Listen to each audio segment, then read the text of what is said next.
Welcome to the 7th episode of Skyrim Cut Content. In this episode we'll be looking at two important things removed at Half Moon Mill.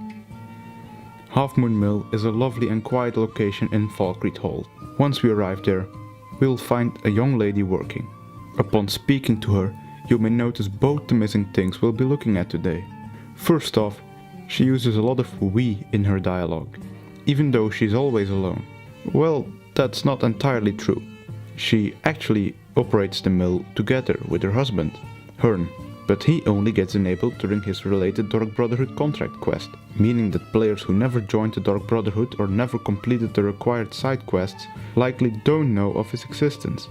Once Hearn is enabled, not only does Hearn's dialogue make more sense, but she also gains additional lines, which again could never be heard if you hadn't gone down the specific Dark Brotherhood path. But enough about Hearn. Hearn's the star of the show here, and if you hadn't come to the conclusion yet, Hearn originally wasn't meant to be disabled until his quest. His script even contains a variable to check if he is already dead before receiving the quest. This of course doesn't get used in the final game since he is disabled until needed by the quest. During the quest itself he just receives his standard 3 Dark Brotherhood responses, but Hearn also has some greetings which would only play if the player spoke to him before his Dark Brotherhood quest, and as previously stated, that's impossible, making this dialogue go completely unheard. Oh my, a guest. Please, make yourself at home. Lone travelers can find these woods a little treacherous. We've been looking for someone to join us in a hunt. Now, for our second oddity. Hearn mentions her dismay for the guards a couple of times. But what guards? At no point in the game are there ever guards located at the mill. And you may think that this is just an oversight, but no. There is actual evidence that there were to be guards located here. There are 3 remaining CW garrison markers, the standard Stormcloak marker, as well as the standard Imperial marker and the standard reservation marker for switching guards should Falkreath change alignment due to the Civil War. There's also a unique dialogue for the unused guards, consisting of 2 lines, recorded in 3 different voice types each.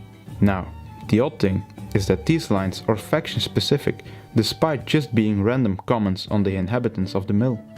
The first line is conditioned to only be said by Stormcloaks, while the second line can only be spoken by Imperials. Hearn keeps giving me this look. I don't know if she wants me or if she wants to eat me. Hearn keeps giving me this look. I don't know if she wants me or if she wants to eat me. Hearn keeps giving me this look. I don't know if she wants me or if she wants to eat me. Is Hearn his sister or his wife? Or both? Is Hearn his sister or his wife? Or both? Is Hearn his sister or his wife? Or both? Why these lines are conditioned this way, I can't tell. It may be to hear some variety, but it just seems like a weird design decision to me.